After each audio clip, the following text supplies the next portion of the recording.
श्री स्वामी समर्थ। तुम्हा सगळ्यांच्या आपल्या स्वामी सूत्र चॅनलवर मनापासून स्वागत। स्वामी भक्त हो, आज पुन्हा एकदा तुमच्यासाठी नवीन व्हिडिओ घेऊन आली आहे। व्हिडिओच्या माध्यमातून नवीन माहिती आपण जाणून घेणार आहोत। आजची जी काही माहिती असणार आहे ती खास शाकंभरी नवरात्री विषयी असणार आहे। उद्यापासून शाकंभरी नवरात्री सुरू होत आहे आणि बघा उद्याचा वार जो आहे तो मंगळवार आहे, म्हणजेच आपल्या कुलदेवीचा वार आहे। त्यामुळे मंगळवार आणि शाकंभरी नवरात्र उत्सव या दोनही गोष्टी एकत्रित आल्यामुळे आपल्याला एक प्रकारची सुवर्ण संधी लाभली आहे। या संधीचं सोनं आपल्याला करायचं आहे, देवी मातेची भरपूर सेवा करायची आहे। आता बघा वर्षभरामध्ये एकूण 3 नवरात्री येतात। पहिली चैत्र नवरात्र, दुसरी शारदीय नवरात्र आणि तिसरी शाकंभरी नवरात्र। चैत्र नवरात्र ही गुढीपाडवा ते रामनवमी पर्यंत असते। त्यानंतर शारदीय नवरात्र अश्विन शुद्ध प्रतिपदेपासून अश्विन शुद्ध नवमी पर्यंत असते। तर शाकंभरी नवरात्र पौष शुद्ध सप्तमी ते पौष शुद्ध पौर्णिमेपर्यंत असते। चैत्र नवरात्र आणि शारदीय नवरात्र जे आहे ते विविध ठिकाणी साजरे केले जातात, परंतु शाकंभरी नवरात्राबद्दल अनेकांना पुरेशी माहिती नाही। आता शाकंभरी नवरात्रामध्ये देखील आपण जर देवी मातेची आराधना केली, मनोभावे सेवा केली तर कुलदेवीचा आशीर्वाद आपल्याला प्राप्त होतो। आपल्या कुटुंबावर कुलदेवीचा आशीर्वाद असेल तर अनेक अडचणी दूर होण्यासाठी मदत मिळत असते। त्यामुळे तुमची कुलदेवी शाकंभरी माता असो अथवा नसो, पण तुम्हाला या नवरात्रीमध्ये आपल्या कुलदेवीची सेवा ही आवर्जून करायची आहे। कारण देवीची विविध रूपं असली तरीही आपली आई ही सगळ्यांची एकच आहे, त्यामुळे सेवा मात्र आपल्याला करायचीच आहे। त्यामुळे या शाकंभरी नवरात्रीमध्ये आपल्याला काय काय करायचं, कुठली कामं करायची, कुठल्या सेवा करायच्या, कुठल्या विशेष गोष्टींची काळजी घ्यायची हे सविस्तररित्या आजच्या व्हिडिओच्या माध्यमातून आपण जाणून घेणार आहोत। त्यामुळे व्हिडिओ शेवटपर्यंत आवर्जून ऐका। तर बघा शाकंभरी नवरात्र नेमकं काय आहे हे आपण अगदी थोडक्यात जाणून घेऊया। तर यावर्षी 7 ते 13 जानेवारीपर्यंत शाकंभरी नवरात्रीचा उत्साह साजरा होणार आहे। पौष शुद्ध सप्तमीच्या दिवशी शाकंभरी देवीचे नवरात्र सुरू होत असतात। याची सारी जी काही पूजाविधी आहे ती अश्विनातील देवी नवरात्रीसारखीच असते, त्यामुळे आपल्याला सेवा करणं फार अवघड जाणार नाही। आता देवी भागवतामध्ये देवीच्या उत्पत्तीची कथा देखील आहे। शाकंभरी नाव या देवीला का पडलं हे देखील त्यामध्ये दिलेलं आहे। तर अगदी छोटीशी कथा आहे। तर बघा, एकदा आपल्या देशामध्ये अवर्षणामुळे लोक अन्न पाणी नसल्यामुळे तडफडून प्राण सोडू लागले। त्यांच्या या दीनस्थितीला पाहून देवीला दया आली आणि त्यामुळे तिने आपल्या शरीरातून अनेक तऱ्हेच्या भाज्या पालेभाज्या निर्माण केल्या आणि त्यानंतर ते जे काही अन्न आहे, त्या ज्या काही भाज्या आहेत त्या ह्या देवीने प्रेमाने अगदी या लोकांना खाऊ घातल्या आणि तेव्हा त्यांचे ते प्राण वाचले, म्हणून तिला शाकंभरी हे नाव प्राप्त झाले। अशी क्षुधा शांती करणारी देवी म्हणून तिची आपण प्रार्थना करत असतो आणि या नवरात्रीमध्ये जर आपण तिचा उत्साह केला तर तिच्यामुळे आपल्या घरामध्ये कधीही अन्नधान्याचा तुटवडा भासत नाही। त्यासोबतच महाभारतातील वनपर्वामध्ये देवीने केवळ पालेभाज्या खाऊन 1000 वर्ष तप केलं, म्हणून तिला शाकंभरी हे नाव मिळालं, अशी देखील कथा आहे। तर चला जाणून घेऊया आता आपल्याला उद्यापासून कुठली कुठली कामं करायची आहे। तर बघा, उद्या आपल्याला लवकर उठायचं आहे।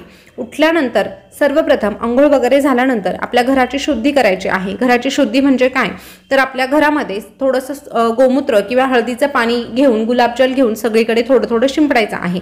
अशा पद्धतीने एक प्रकारे आपलं घर शुद्ध पवित्र करून घ्यायचं आहे। त्यानंतर मुख्य दरवाजा जो आहे तो देखील आपल्याला हळदीच्या पाण्याने किंवा थोडंसं गोमूत्र मिक्स करून त्या पाण्याने पुसून घ्यायचा आहे।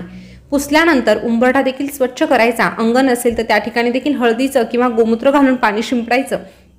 अशा प्रकारे उंबरठा जे काही अंगण आहे ते देखील स्वच्छ करून घ्यायचं आणि त्यानंतर मुख्य दरवाजा त्यावर आपल्याला शुभ लाभ लिहायचा आहे आणि जो आपला उंबरठा आहे त्यावर हळदीचं लेपन करायचं। हळदीचं लेपन केल्यानंतर कुंकुमाने आपल्याला स्वस्तिक काढायचं आहे आणि माता लक्ष्मीची पावलं देखील काढायची आहे। अशा पद्धतीने आपल्या उंबऱ्याची सजावट करायची आहे, जेणेकरून देवी माता आपल्या घरामध्ये प्रवेश करेल।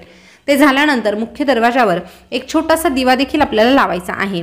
आता उंबरठ्याच्या बाहेर तुम्हाला दिवा लावायचा आहे। उजवी बाजू मिळाली तर उजव्या बाजूला लावा किंवा मग दुसरीकडे कुठे जागा असेल तर त्या ठिकाणी तुम्ही लावलं तरीही चालणार आहे, पण एक दिवा आपल्याला त्या ठिकाणी प्रज्वलित करायचा आहे। तुपाचा लावला तर अतिउत्तम, पण नाही शक्य झालं तर तुम्ही तेलाचा लावू शकतात। आता या दिव्यामध्ये आवर्जून आपल्याला 2 लवंगा टाकायच्या आहे। 2 लवंगा टाकल्यानंतर तो दिवा त्या ठिकाणी प्रज्वलित होणार आहे। जोपर्यंत पेटेल तोपर्यंत राहू द्या, विझल्यानंतर काहीही हरकत नाही।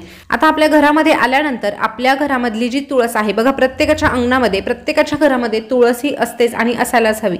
तर ती तुळस जी आहे त्या तुळशी मातेला देखील जल अर्पण करायचं आहे। जल अर्पण करताना ओम नमो भगवते वासुदेवाय हा मंत्र म्हणायचा आहे। त्यासोबत तुळशी मातेकडे देखील प्रार्थना करायची आहे, कारण तुळशी माता म्हटलं तर ती देखील एक देवीचंच रूप मानलं जातं। त्यामुळे तुळशी मातेकडे देखील आपल्याला प्रार्थना करायची आहे आणि त्या ठिकाणी प्रदक्षिणा घालायची आहे। आता तुळशी मातेची पूजा करून झाल्यानंतर सूर्याला अर्घ्य द्यायचा आहे। आता पौष महिना सुरू आहे। पौष महिन्यामध्ये सूर्याची पूजा करायला विशेष असं महत्त्व आहे, त्यामुळे पौष महिनाभर आपल्याला सूर्याला अर्घ्य द्यायचा आहे।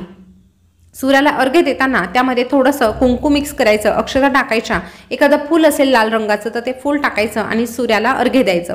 ही कामं करून झाल्यानंतर प्रत्येकाच्या घरामध्ये देवीचा टाक हा असतोच। तुमची कुलदेवी कुठलीही असू द्या, तुळजापूरची असू द्या, माहूरची असू द्या, तरीही त्या टाकावर आपल्याला ह्या नवरात्री निमित्त अभिषेक करायचा आहे। अभिषेक करण्यासाठी तुम्ही ओम श्री कुलदेवताय नमः असं म्हणून देखील अभिषेक करू शकतात किंवा श्री सुक्त म्हणून अभिषेक करू शकतात, किंवा तुमच्याकडे कुंकुमार्चन विधीचं जर पुस्तक असेल तर त्यामध्ये कुलदेवीच्या टाकावर अभिषेक कसा करावा हे अगदी सविस्तररित्या दिलेलं आहे। तशा पद्धतीने जरी तुम्ही अभिषेक केला तरीही चालणार आहे।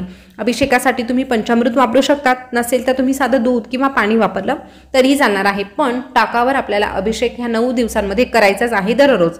अशा पद्धतीने अभिषेक घालून झाल्यानंतर देवीचा जो टाक आहे तो जिथे त्या टाकाची जागा आहे तिथे ठेवून द्यायचा आहे। त्यानंतर विशेष सेवा आपल्याला काय करायच्या आहे तर ह्या 9 दिवसांमध्ये आपल्याला देवी मातेचे 14 पाठ करायचे आहे। ज्यांना 14 करणं शक्य होणार नाही त्यांनी कमीत कमी दररोज 1 पाठ केला, 9 दिवसात 9 पाठ होणार आहे, किंवा ह्या 9 दिवसांमध्ये तुमचे 7 पाठ झाले तरीही जाणार आहे, पण 7, 9, 11 अशा प्रकारचे आपण पाठ करू शकतो, किंवा 14 पाठ केले तरीही चालतं, कारण नवरात्रीमध्ये आपण 14 पाठ करत असतो। त्याचं महत्त्व काय आहे हे आपण नवरात्रीमध्ये जाणून घेतलेलं आहे। तर अशा प्रकारे आपल्याला कुलदेवीची सेवा करायची आहे। या व्यतिरिक्त आपल्याला कुलदेवी समोर एक लवंग अर्पण करायचे आहे। ह्या 9 दिवसांमध्ये रोज एक लवंग अर्पण करायचे आहे। लवंग हातावर घ्यायची, महालक्ष्मी अष्टक म्हणायचं, देवी मातेला घराच्या भरभराटीसाठी प्रार्थना करायची आणि ही जी लवंग आहे ती देवी मातेला दररोज अर्पण करायची। आता दुसऱ्या दिवशी आपण पुन्हा पूजा करणार आहोत, तर ती लवंग जी आहे ती एका डब्बीमध्ये काढून ठेवायची, पुन्हा दुसऱ्या दिवशी नवीन एक लवंग त्या ठिकाणी ठेवून द्यायची। असं 9 दिवस आपल्याला करायचं आहे। आता ह्या लवंगांच्या नंतर काय करायचं तर शेवटच्या दिवशी ह्या ज्या लवंगा आहे त्या आपल्याला कापरासोबत प्रज्वलित करायच्या आहे आणि तो जो धूर आहे तो संपूर्ण घरामध्ये आपल्याला फिरवायचा आहे। अशा प्रकारे जर आपण लवंगाचा छोटासा उपाय केला तर घरातील नकारात्मकता दूर होण्यासाठी मदत मिळते, माता लक्ष्मीचा आशीर्वाद कायमस्वरूपी आपल्या घरामध्ये राहण्यासाठी मदत मिळते। तर लवंगाचा हा छोटासा प्रभावी उपाय आपण नक्कीच करू शकतो। या व्यतिरिक्त आपण आपल्या इच्छापूर्तीसाठी उद्याच्या दिवशी, उद्या मंगळवार आहे आणि शाकंभरी नवरात्रीचा उत्सव देखील उद्यापासूनच सुरू होत आहे, 2 विड्याच्या पानांचा उपाय देखील आपण करू शकतो। 2 विड्याची पानं घ्यायची, स्वच्छ धुवून घ्यायची, पुसून घ्यायची, त्यानंतर देवी मातेसमोर ठेवायची। देवी मातेसमोर ठेवताना ते जे निमुळता भाग आहे तो आपल्याकडे करायचा, देवीकडे करायचा, त्यावर 1 रुपयाचं नाणं ठेवायचं, 1 सुपारी ठेवायची। अशा प्रकारे ठेवल्यानंतर माता लक्ष्मीला किंवा आपली जी कुलदेवी आहे तिला प्रार्थना करायची, घरातील संकट दूर होऊ दे किंवा घरामध्ये ज्या सातत्याने अडचणी निर्माण होतात त्या दूर होऊ दे, अशा प्रकारे प्रार्थना करायची आणि तो विडा आपल्याला त्या ठिकाणी 9 दिवस तसाच ठेवायचा। आता दुसऱ्या दिवशी तुम्ही जेव्हा पूजा करणार आहात तेव्हा तो विडा हलवला तर हरकत नाही, ते तुम्ही काढून घ्यायचं, पुन्हा तसलं तसं ठेवून द्यायचं। अशा पद्धतीने तुम्ही नक्कीच करू शकतात। आता हे कशासाठी तर इच्छापूर्तीसाठी, तुमची एखादी इच्छा असेल, अडलेलं काम असेल तर ते मनामध्ये ठेवून अशा प्रकारे 1 रुपयाचं नाणं, 1 सुपारी आणि 2 विड्याची पानं देवी समोर ठेवायची। तुमचं जे काही म्हणणं आहे, सांगणं आहे ते देवी मातेला सांगायचं आणि शेवटच्या दिवशी किंवा 9 दिवसानंतर काय करायचं तर हा जो विडा आहे तो उचलून घ्यायचा। आता ही जी सुपारी आहे ती पुन्हा आपण एखाद्या पूजेसाठी वापरू शकतो, जी पानं आहे ती निर्माल्यात टाकून द्यायची आहे। 1 रुपयाचं नाणं पूजेच्या कामासाठीच आपल्याला ते 1 रुपयाचं नाणं पुन्हा वापरायचं आहे। अशा प्रकारे तुम्ही करू शकतात, किंवा या व्यतिरिक्त जर तुम्हाला ते 1 रुपयाचं नाणं तुमच्या पाकिटात ठेवणं शक्य असेल, कधीही तुमच्याकडनं ते खर्च होणार नसेल तर अशा प्रकारे तुम्ही पाकिटात देखील ठेवू शकतात। ती सुपारी देखील तुम्ही तुमच्या तिजोरीमध्ये ठेवू शकता। अशा प्रकारे त्या सुपारीचा आणि नाण्याचा 2 प्रकारे वापर आपण करू शकतो। तुम्हाला जसं शक्य होणार आहे तसं तुम्ही नक्कीच करू शकतात। त्यानंतर या 9 दिवसांमध्ये कापरासोबत लवंग देखील आपल्याला दररोज जाळायचे आहे। आता आपण अगोदर लवंगाचा जो उपाय सांगितला तो वेगळा आणि हा जो उपाय आहे तो वेगळा। 2 कापराच्या वड्या घ्यायच्या, त्यामध्ये एखादी 2 लवंग टाकायची आणि ते दररोज प्रज्वलित करायचं, कुलदेवीचं नामस्मरण करायचं आणि अशा प्रकारे छोटासा उपाय आपण करायचा आहे। असं केल्याने देखील माता लक्ष्मी आपल्या घरामध्ये कायमस्वरूपी राहते, आपल्या कुलदेवीचा आशीर्वाद आपल्याला कायमस्वरूपी प्राप्त होतो, नकारात्मकता दूर जाण्यासाठी मदत मिळत असते। या व्यतिरिक्त उद्या मंगळवार आहे, अन्नपूर्णा मातेची देखील आपण पूजा करू शकतो। अन्नपूर्णा मातेची मूर्ती जर तुमच्या घरात असेल तर अन्नपूर्णा मातेच्या मूर्तीवर तुम्ही तांदूळ अर्पण करू शकतात। मुठीने तांदूळ अर्पण करायचे। अन्नपूर्णा मातेच्या मानेपर्यंत तांदूळ येईपर्यंत आपल्याला अन्नपूर्णा माताय नमः हा मंत्र म्हणायचा किंवा अन्नपूर्णा स्तोत्र जे आहे ते देखील म्हणू शकतात। अशा प्रकारे अन्नपूर्णा मातेची देखील सेवा करायची आहे। त्याने देखील आपल्या घरामध्ये अन्नधान्याचा साठा जो आहे तो कायमस्वरूपी राहतो। त्यानंतर ज्यांना कुणाला देवीची ओटी भरण्याची इच्छा असेल, ज्यांचं इथून मागे झालं नाही, नवरात्रीमध्ये मार्गशीर्ष महिन्यामध्ये ज्यांची ओटी भरणं राहून गेलं असेल, ते देखील उद्याच्या दिवशी देवी मातेची ओटी नक्कीच भरू शकतात।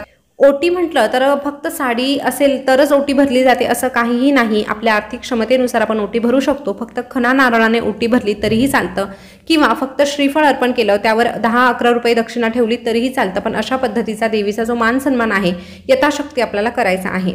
या व्यतिरिक्त आता इतर वेळेस आपण देवी मातेला खिरीचा नैवेद्य दाखवत असतो किंवा पुरणपोळीचा गोडाधोडाचा नैवेद्य दाखवत असतो, पण शाकंभरी देवीचे नवरात्र आहे त्यामुळे देवी मातेला आपल्याला आवर्जून भाज्यांचा नैवेद्य दाखवायचा आहे। बघा, हा शाकंभरी देवी मातेचा जो नैवेद्य असतो त्यामध्ये 60 भाज्यांचा समावेश असतो आणि कोशिंबिरीचा समावेश असतो। पण आता 60 भाज्या आपल्याला मिळणं शक्य नाही, त्यामुळे जी भाजी आपल्याला मिळेल त्या भाजीचा आपल्याला नैवेद्य दाखवायचा असतो। त्यासोबत कोशिंबीर करणं जर शक्य झालं तर आवर्जून तुम्ही कोशिंबीर नैवेद्य म्हणून तुम्ही ठेवू शकतात। या व्यतिरिक्त गोडधोड जर तुम्हाला करायचं असेल तर नक्कीच तुम्ही खीर ठेवली तरीही चालणार आहे। पण शाकंभरी नवरात्रामध्ये भाज्यांच्या आणि कोशिंबिरीच्या नैवेद्याला महत्त्व आहे, हे लक्षात। स्वामी भक्त हो, शाकंभरी नवरात्री उत्सवामध्ये या छोट्या छोट्या गोष्टी आवर्जून करून बघा। दुर्गा सप्तशतीचे पाठ करा, त्यासोबतच नवार्णव मंत्र ओम ऐं ह्रीं क्लीं चामुंडाय विचे या मंत्राची दररोज 1 माळ जप करून पहा। नक्कीच कुलदेवीचा आशीर्वाद तुमच्या घरावर कायमस्वरूपी राहील। तुमच्या वाट्यामध्ये सातत्याने जे अडथळे निर्माण होत आहे ते देखील दूर होण्यासाठी देवी माता तुम्हाला मदत करेल। तर आजची माहिती तुम्हाला कशी वाटली कमेंट करून नक्की कळवा। याविषयी जर तुम्हाला शंका वाटत असेल तर तुम्ही कमेंट करून विचारू शकतात। पुन्हा भेटूया नवीन व्हिडिओ सोबत नवीन माहिती घेऊन। तोपर्यंत बोलत राहा श्री स्वामी समर्थ, जय जय स्वामी समर्थ। श्री स्वामी समर्थ, जय जय स्वामी समर्थ। धन्यवाद।